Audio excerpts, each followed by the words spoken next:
We are here today with Jordan, the mighty fucking Jordan from Sporelord.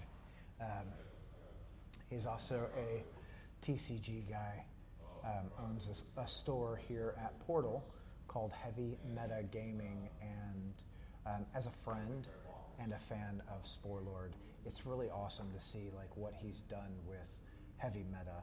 Like they've really grown it into something, and I feel like it's going to keep getting better and bigger. Thanks, man.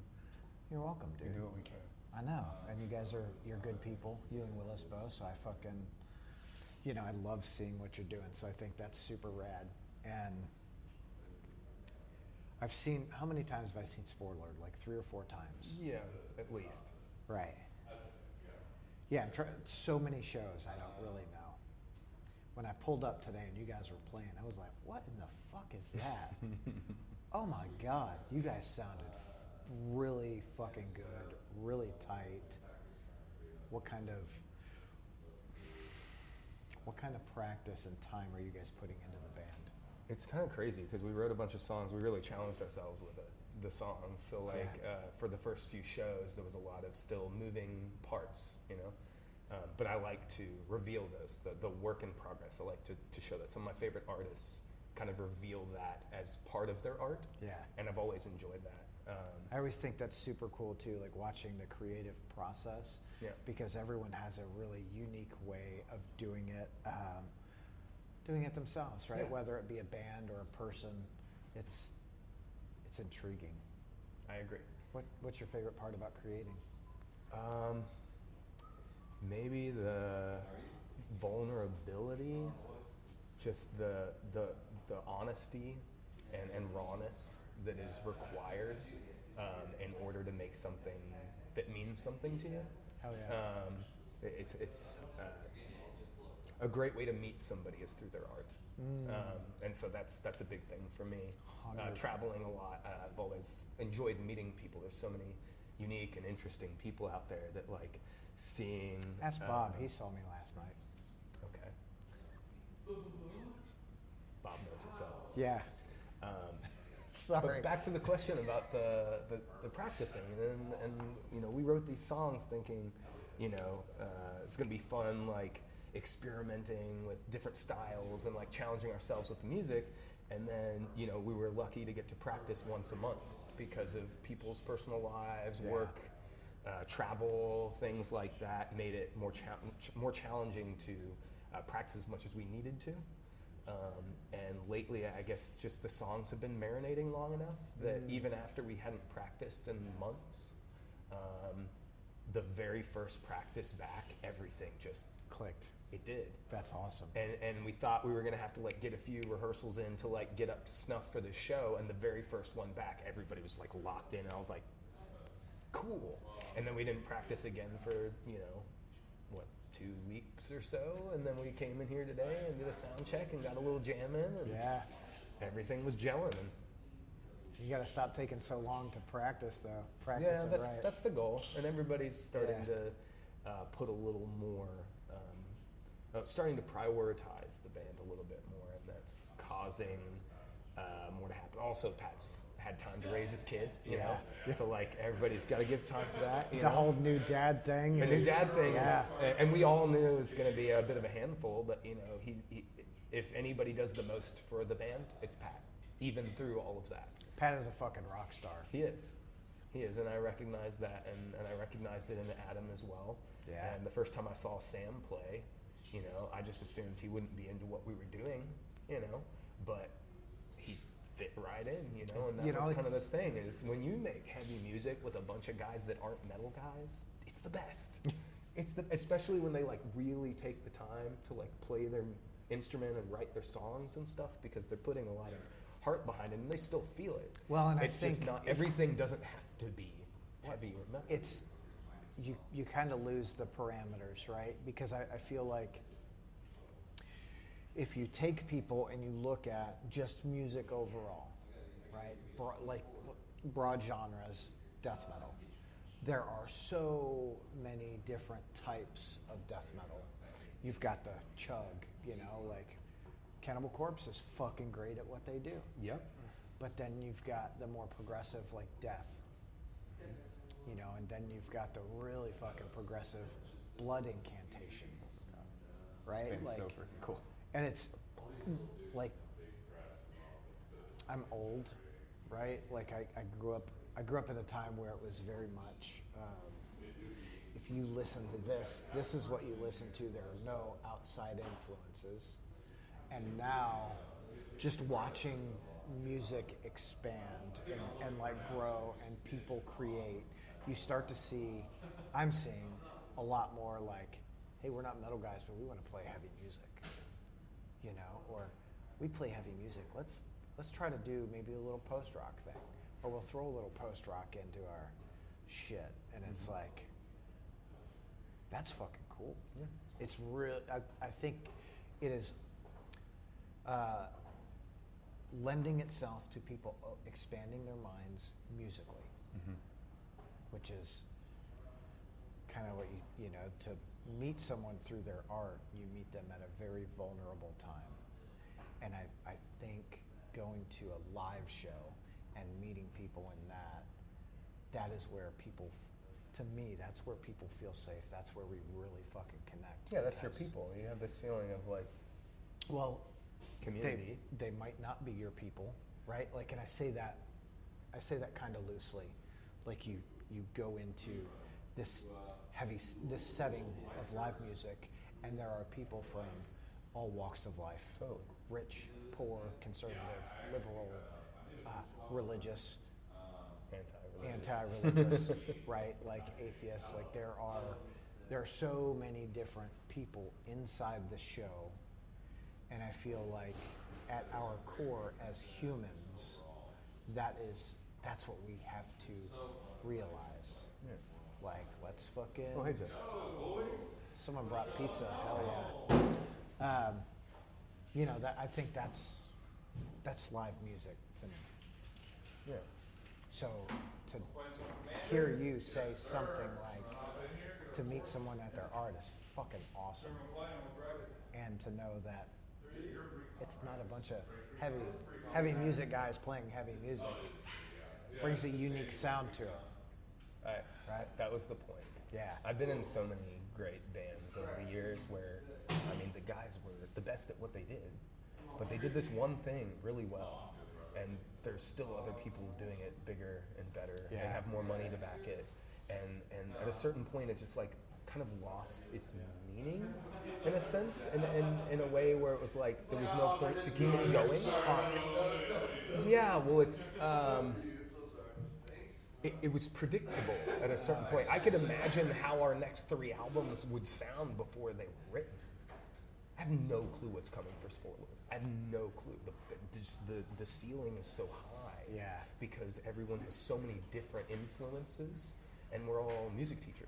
So we're all, well, other than Adam, you know. Fucking nerds. Yeah, we're fucking nerds, dude. We live this shit, man. Yeah. I nerd out on a few things, you know. It's all right. Listen, on a few things. Yeah, no. Like, holy shit.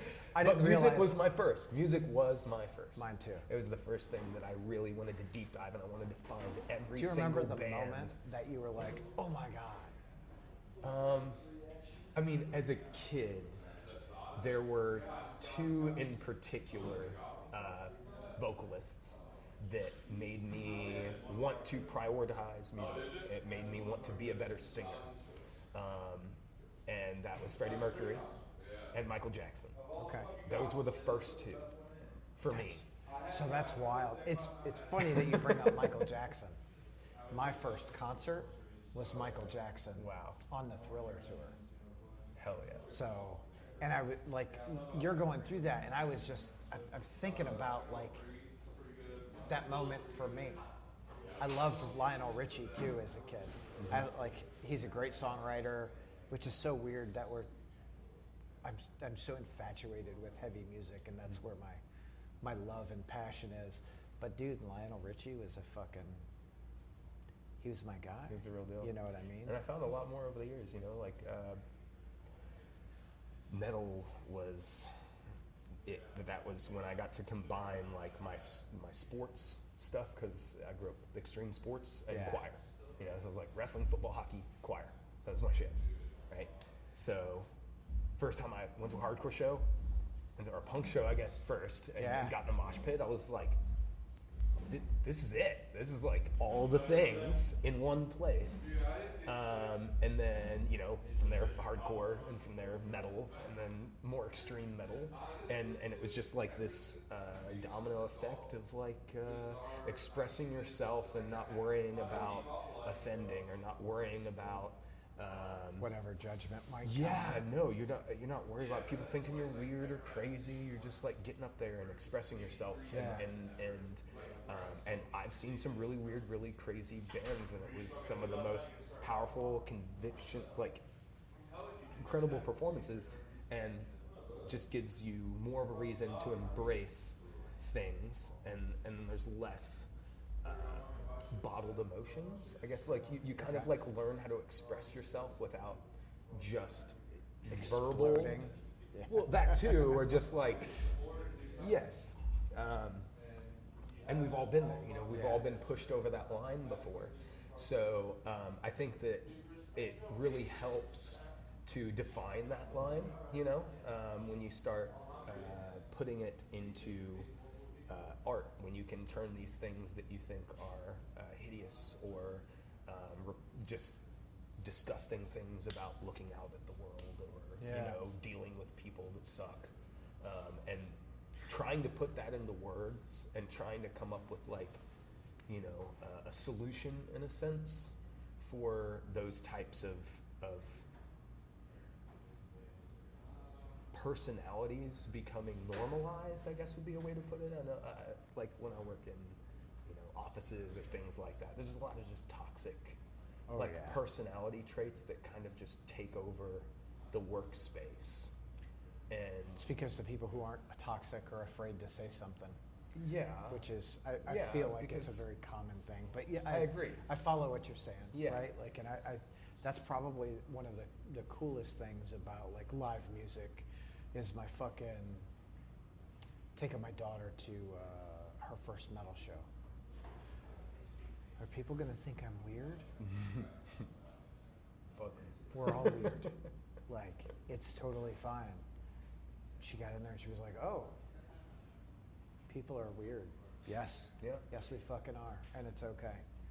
Be yourself. She was at the show last night also. Oh, nice. Yeah, you did say. Yeah. I forgot. She like if I it? said it. Yeah. Sweet. She doesn't go to a lot of shows. I was trying to get her to come up tonight because she likes Lordship. And I was like, come on. Yeah, they're man. great. You'll have a fucking great time.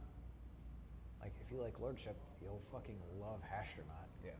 Like, Same yeah. vein there. Yeah. Yeah, just heavy as fuck. For those that are listening, we are at Portal tonight, June. Is today the 14th? Yeah. And it's Sporelord, Jordan's band, one of 5 members. Then there is Loreborn. Sporelord, Loreborn. One of Bob's 73 bands. Then we have Lordship, who are out of Cincinnati, who are fucking great too. So far, not a bad thing. And then we have Horstronaut, or Hashtronaut.